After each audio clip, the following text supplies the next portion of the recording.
인생을 살아가면서 모든 사람들이 바람이 있죠. 여러분들은 어떤 바람이 있습니까? 대부분 여기에서 벗어나지 않을 것 같습니다. 편안하게 사는 거, 그리고 형통하게 사는 거. 뭔가 하고 싶은 일이 있어요.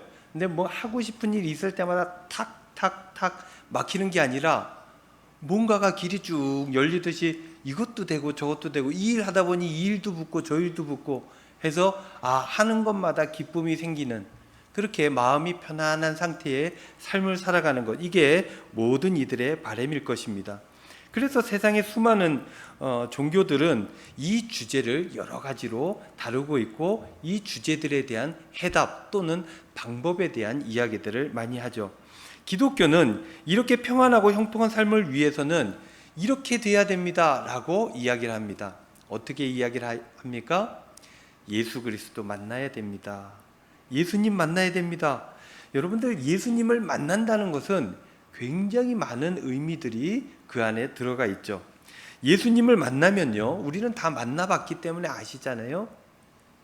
예수님을 만나면 이 세상 힘들고 어렵죠. 늘 잘 될 수가 없습니다. 문제도 생기고 어려움도 생기고, 그럼에도 불구하고 힘든 세상길이지만 그럼에도 예수님 만나면 힘있게 살아갈 수 있게 되는 것입니다. 그리고 혼란한 세상이지만 한 가지 가장 중요한 가치, 그것을 예수님 만나면 얻게 되는 거예요. 그 가치를 내가 안고 있어요. 그러니 평안한 삶을 살아가게 되는 것입니다. 그리고 불확실한 세상, 이제 앞으로 어떻게 될지 아무도 모르는 거예요. 인간이 한날 한시 앞을 내다보지를 못합니다. 그런데 그걸 내다보는 사람이 있으면 아마 하나님일 거겠죠. 근데 아무도 모르기 때문에 불안하죠. 그럼에도 불구하고 예수님을 만나면 믿음이 생겨요. 믿음으로 살아가게 되고, 그래서 그 불안함을 이기고 형통하는 삶의 자리로 나아가게 된다는 것입니다. 예수님 만나면 이런 삶을 살아가게 된다는 거예요. 몇 분은 아닌 것 같은데 하는 눈빛이 몇 분 보이시네요. 이런 분들은 두 가지 중 하나입니다.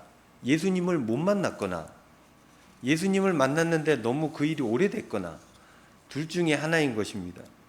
예수님에 대해서 모르는 사람이 없죠. 학교에서도 가르칩니다, 도덕 시간에. 그러나 예수님을 만난다는 것은 학교에서 배우는 지식과 전혀 다른 이야기입니다. 예수님에 대해서 알지만 만나보지 못한 사람들은 그분을 안다고 얘기하지만 나와 상관없는 사람이기 때문에 아무런 영향력, 아무런 역사하심이, 기적의 역사가 나타날 수가 없는 것입니다. 근데 그분을 만난 사람은 그분을 만나 사랑을 받고, 내가 사랑받는 사람이구나. 주님께서 나 때문에 여기까지 내려서 나 때문에 죽으셨구나. 나 하나 살리자고 그 힘든 길을 걸어가셨구나. 내가 사랑받고 있구나. 알게 되고 그 은혜를 누리고 그렇게 살게 되면, 그럼 그분이 어떤 분인지 고백할 수 있게 되는 것입니다. 그러니까 만났을 때 진짜로 예수님이 어떤 분이신지 알게 되는 겁니다. 만난다는 게 무엇일까? 사진을 한번 찾아봤습니다. 두 가지 뜻을 이야기합니다. 만난다. 첫째, 우연히 또는 계획이나 약속에 의해 같은 장소에서 인사나 말을 나누면서 얼굴을 마주하여 보다. 얼굴을 마주하여 보다. 중요한 것은 같은 공간에 있는 것, 이것이 만난다는 거예요. 두 번째, 특별한 관계나 인연을 맺은 대상으로 삼게 되다. 엄마, 나 요즘 이 사람하고 만나 라고 얘기할 때 그런 얘기죠. 연애한다는, 누군가 특별한 관계를 맺고 있다라는 그런 뜻인 거예요. 이 만난다는 뜻은 그래서 한 장소에서 뭔가를 나누고 있다라는 것들을 의미하게 되는 것입니다. 그것이 인사일 수도 있습니다. 그것이 대화일 수도 있습니다. 그것이 어떤 가치일 수도 있습니다. 예수님을 만난다는 것은 무엇을 그분과 함께 공유하고 있다는 것입니다. 예수님의 가치, 그리고 예수님께서 살아오셨던 삶, 예수님의 행동들, 이런 것들을 공유하는 거예요. 공유하는 것을 만난다라고 여기는 것입니다. 오늘 본문 말씀을 통해서 우리는 예수님을 만나는 하나의 방법을 알 수 있게 되죠. 그게 오늘 본문 말씀인데 5절, 8절 말씀 제가 한번 읽어봅니다. 너희 안에 이 마음을 품으라. 곧 그리스도 예수의 마음이니 그는 근본 하나님의 본체시나 하나님과 동등됨을 취할 것으로 여기지 아니하시고 오히려 자기를 비워 종의 형체를 가지사 사람들과 같이 되셨고 사람의 모양으로 나타나사 자기를 낮추시고 죽기까지 복종하셨으니 곧 십자가에 죽으심이라.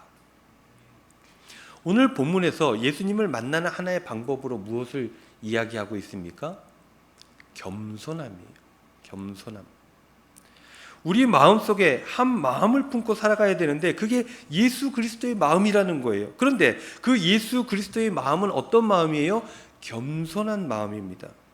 왜 예수님의 마음이 겸손이냐면 예수님은 하나님의 본체시나 하나님과 같은 분이신데 스스로를 비워내셨다는 거예요.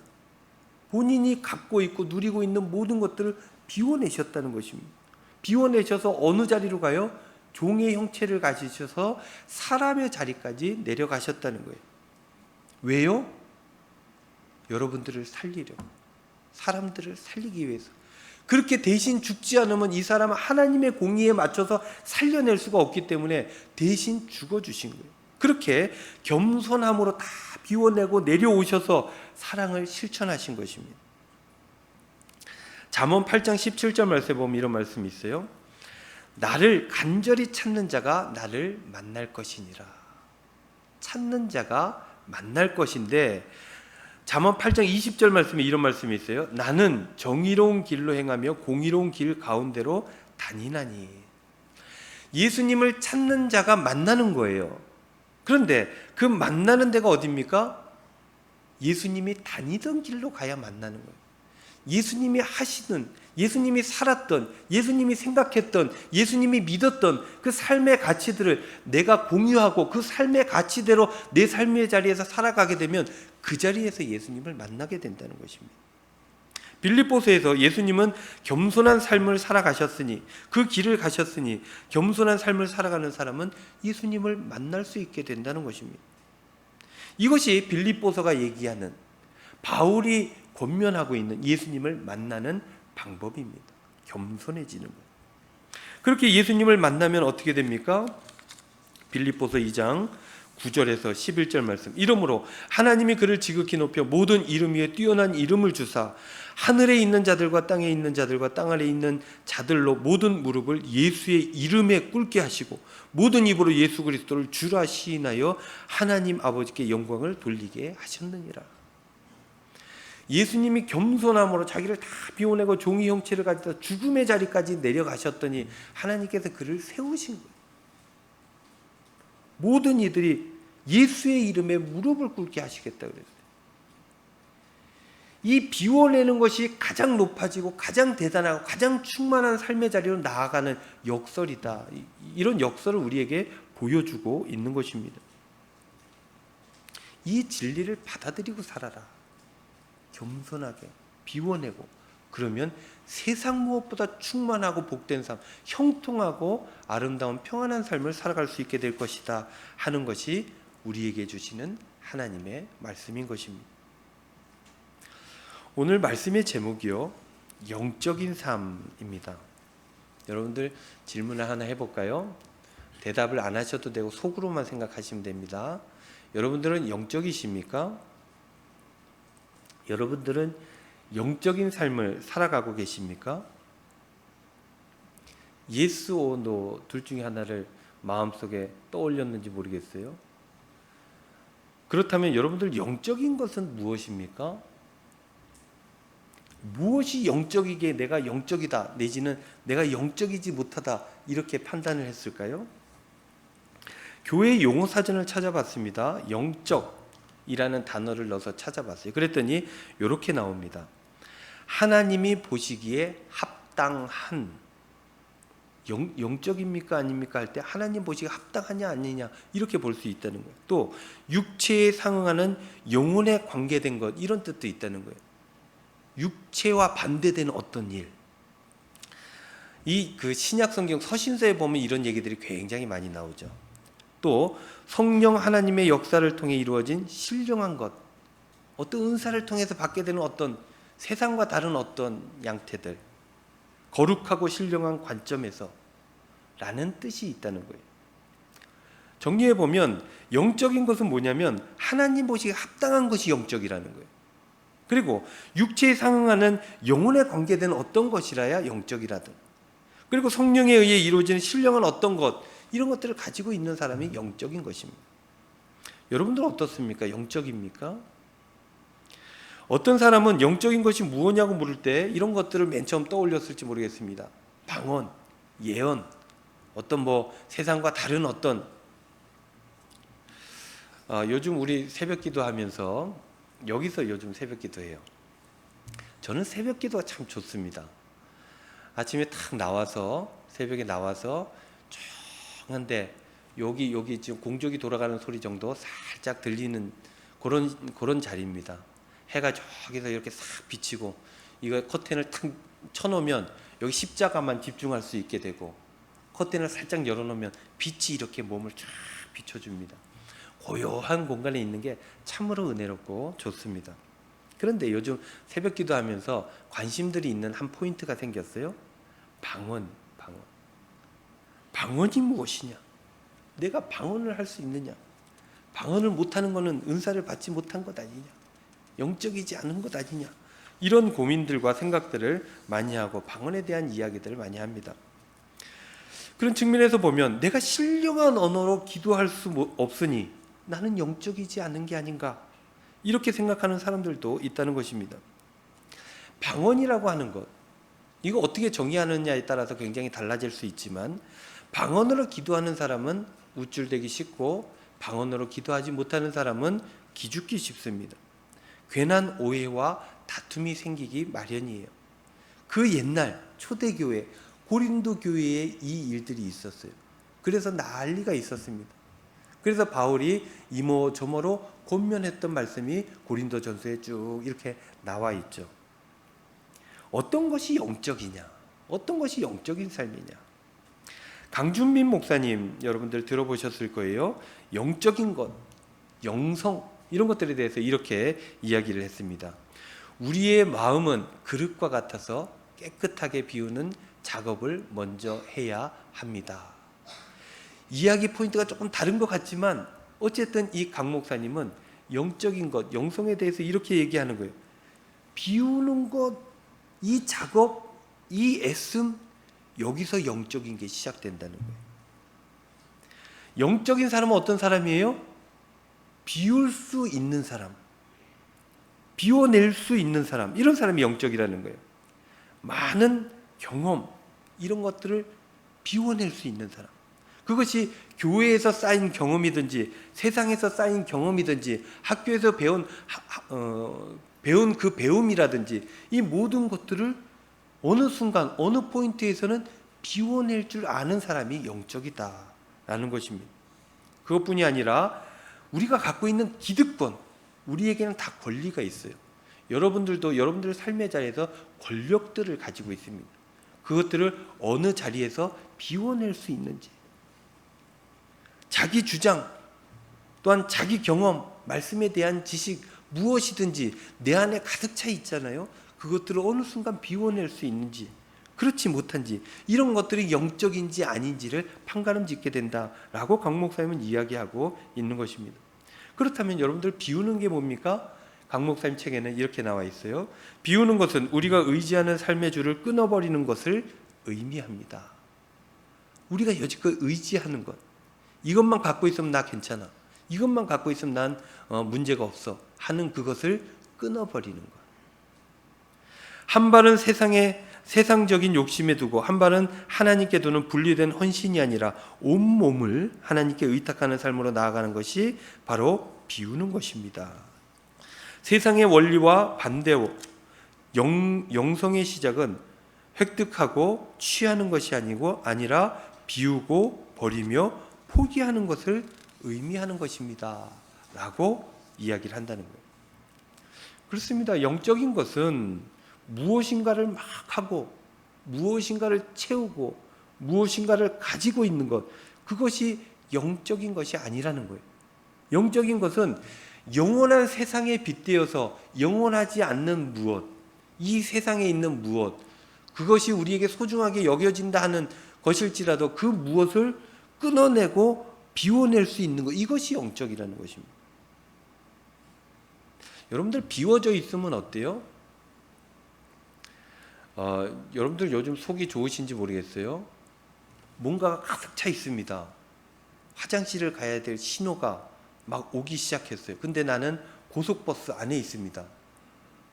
휴게소는 아직 멀었고 도착하려면 아직 멀었어요. 이 안에 가득 차 있습니다.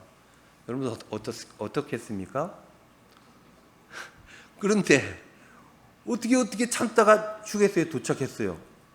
화장실을 달려갑니다. 가다가도 위기를 몇 번 느낄 수도 있어요.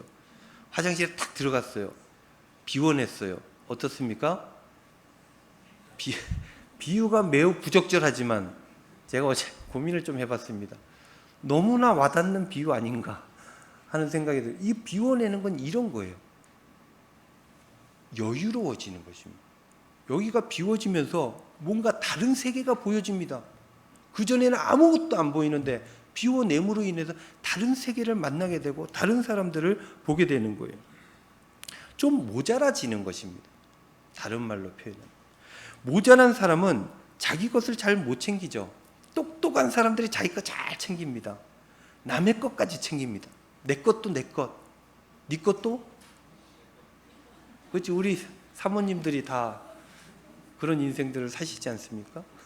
똑똑하거든요. 다 자기 거예요. 똑똑한 사람들은 자기 걸 놓치지 않습니다. 근데 모자란 사람은 어때요? 구멍이 숭숭 나 있어요. 자기 걸 늘 놓칩니다.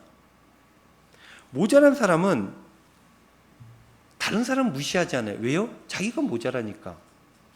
가득 찬 사람은 어때요? 똑똑한 사람들 보십시오. 모자란 사람은 더 좋은 것이 있다고 생각합니다. 왜냐? 자기가 못 갖고 있으니까. 더 좋은 것이 있구나. 더 좋은 것들을 가지고 있고 내가 그렇게 할 수 있겠구나. 내일에 대한 가능성들을 품고 살아갑니다. 근데 가득 차 있는 사람들은 여기가 좋사오니 더 이상 변하려 들지 않습니다. 좀 모자란 사람들은 어때요? 모자람이 있기 때문에 합력할 수 있습니다. 근데 꽉 찬 사람들은 어떻게 해요? 합력이 안 돼요. 비껴나가죠. 가득 찬 사람은 그리고 또 협력할 필요도 없습니다. 자기 스스로 괜찮습니다. 이런 사람들은 새로운 세상이 절대로 열리지 않습니다. 예수님은 우리에게 새로운 세상을 열어주신 분입니다. 어떻게 해서 그 새로운 세상을 여신 겁니까? 바울은 이야기하죠. 예수님께서 모자란 구석이 있기 때문이다. 그것을 다른 표현으로 뭐라 그래요? 겸손이다. 이렇게 표현을 하는 것입니다. 6절 7절 말씀. 그는 근본 하나님의 본체시나. 여러분들 하나님과 같이 되셨는데 이 땅에 내려오는 모자람이 세상 천지 어디 있습니까? 그는 근본 하나님의 본체시나 하나님과 동등됨을 취할 것으로 여기지 아니하시고 오히려 자기를 비워 종의 형체를 가지사 사람들과 같이 되셨고. 왜 이렇게 비워냅니까? 사랑하니까. 사랑하면 제일 바보가 되는 거예요. 자기 거 다 내줍니다. 그러고도 행복해합니다. 그게 사랑이에요. 그게 모자람입니다. 예수님께서는 사랑하셨고 모자랐습니다. 겸손하게 그 삶을 이끌어 가셨다는 것입니다. 이 가득 차 있는 것들을 내어놓을 수 있는 것, 이 겸손함, 모자람, 이게 바로 영적이다라는 것입니다. 그래서 바울이 이렇게 강조한 것이죠. 너희는 너희 안에 이 마음을 품으라. 곧 예수 그리스도의 마음이니. 예수님이 했던 대로 살아가라는 거예요. 그게 영적인 삶이고 그래야 하나님 나라가 열리고 그래야 복된 삶을 형통하게 살아갈 수 있게 된다라는 것입니다. 그런 주님을 만나야 됩니다 하는 이야기를 하고 있는 것입니다. 사랑하는 성도 여러분, 무더운 여름을 보내고 있어요. 이 계절에 여러분들 생각해 보셨으면 좋겠습니다. 내 삶의 비움이란 무엇일까? 내가 무엇에 연연하고 있나? 내가 무엇을 비워낼 수 있나? 이것이 예수님을 만나는 것과 어떤 연관성이 있나? 한번 생각하고 묵상하고 기도하시는 그런 계절이 되었으면 좋겠습니다. 여러분들 너무 바쁘게 사시지 말고요. 건강도 좀 챙기시기를 바랍니다. 건강에 좀 이상 신호가 있어요? 쉬어야 됩니다. 뭔가 좀 느낌이 안 좋다?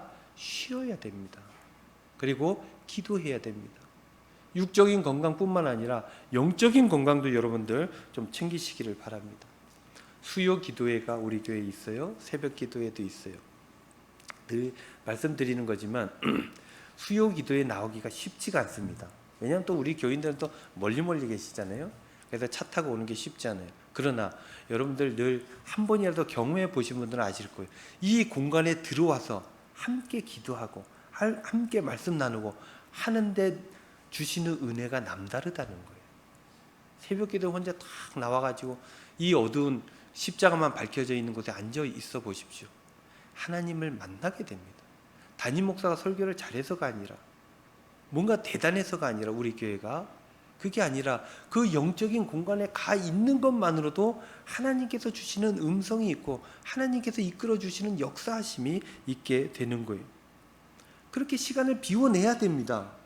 하나님을 위해서, 우리 주님을 위해서, 내 밥벌이, 내 식구들, 그리고 내 할 일들 팍팍하게 돌아가는 것, 이게 하나님의 은혜일 수도 있지만 그게 지속되는 건 하나님의 뜻이 아닙니다. 쉬어줄 때 쉬어줘야 되고 하나님께 나아갈 때 나아가야 되는, 그래야 건강합니다. 지난주에 말씀드렸잖아요. 쉼은 하나님의 뜻이라고, 쉬지 않고 일하는 건 하나님의 뜻이 아니라고 그렇게 말씀을 나눠왔지 않습니까? 여러분 너무 인생을 꽉꽉 채워서 살아가지 마시고 좀 모자라게 비워가면서 그렇게 영적인 삶을 살아가시는, 그래서 예수님을 만나시고 예수님을 닮아서 천국에 이르시는 저와 여러분들 다 되시기를 우리 주님의 이름으로 축원드립니다. 이제 우리 함께 기도하겠습니다. 은혜로우신 우리 아버지 하나님, 고맙고 감사합니다. 오늘도 저희들 주님 전으로 불러주셔서 귀한 말씀 허락하여 주심에 감사를 드립니다. 저희들 비워낼 것이 무엇인지, 비워내고 난 이후에 어떤 삶이 이루어질 것인지 비전과 소망을 갖고 주님 뜻대로 비워내는 영적인 삶으로 나아가게 하여 주시고, 그 영적인 삶으로 말미암아 복된 삶, 형통한 삶을 살아갈 수 있도록 주님께서 축복하여 주시옵소서. 더운 여름 날씨 우리 사랑하는 성도님들 건강 잃지 않게 하여 주시고 강건함으로 주님 보시기에 복되고 아름다운 삶을 누리게 하여 주시옵소서. 감사드리며 예수님의 이름으로 기도하옵나이다. 아멘.